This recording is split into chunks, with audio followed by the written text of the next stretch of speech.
Sapat na ang basehan para magreklamo sa ilalim ng United Nations Convention on the Law of the Sea o UNCLOS ang pagkasira ng mga barko ng Pilipinas sa panibagong banggaan sa Escoda Shoal.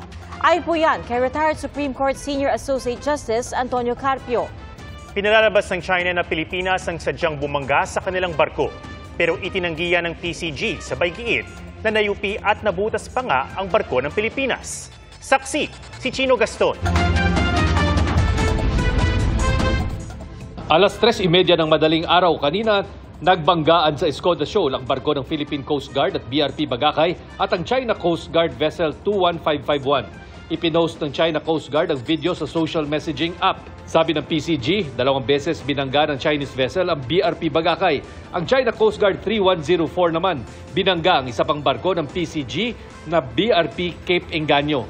Nag-iwan ito ng malalim na yupi at butas sa 2 barko. Makikita rin ang nasirang mga gamit sa loob ng barko. We can fairly say that this is the biggest damage, structural damage that we have incurred as a result of the dangerous maneuver carried out by the Chinese Coast Guard, which resulted to collision. Pero iba ang pinalalabas ng China Coast Guard. Sabi nila sa kanilang post, Pilipinas nila ang sadyang bumangga sa barko ng China Coast Guard. Sinabi rin nilang biglaan nilang lumiko ang barko ng PCG at bumangga sa kanilang barko. Pero ayon sa National Task Force on the West Philippine Sea, mapanlin lang ang umano'y spliced at edited video mula China. It's a misleading video. It again shows China as the benevolent actor here, no? Allegedly, they were conducting a law enforcement operation controlling the movement of the 2 ships when in fact, it was not 4410 or BRP Bagakay who ramped 21551. It was the other way around.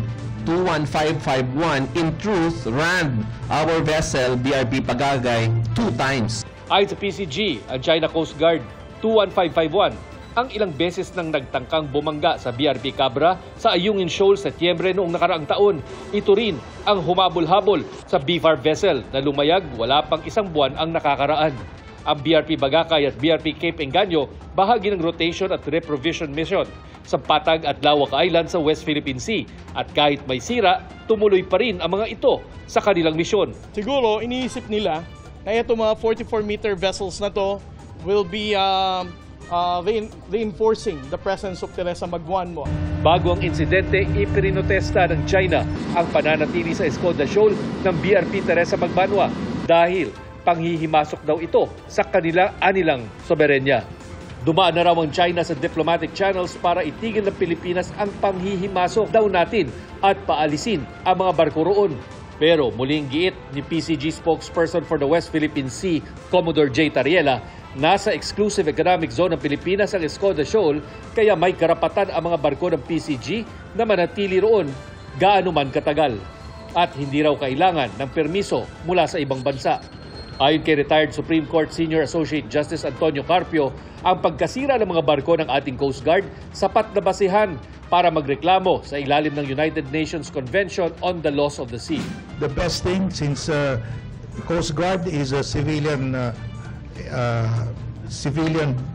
vessel, this is now governed by UNCLOS. It's unlike Ayungin Shoal, which is a military activity. This is a civilian activity.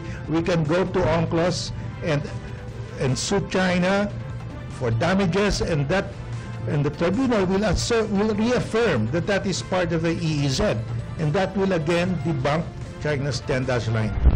Sa isang pahayag, kinundena ni U.S. Ambassador to the Philippines Mary Kay Carlson ang dangerous maneuvers ng China Coast Guard na naglagay sa panganib sa buhay ng crew at ikinasira ng 2 barko ng PCG. Sinusuportahan daw ng Amerika ang karapatan ng mga kaibigan, katuwang at kaalyado sa ilalim ng international law. Para sa GMA Integrated News, ako si Chino Gaston ng inyong saksi.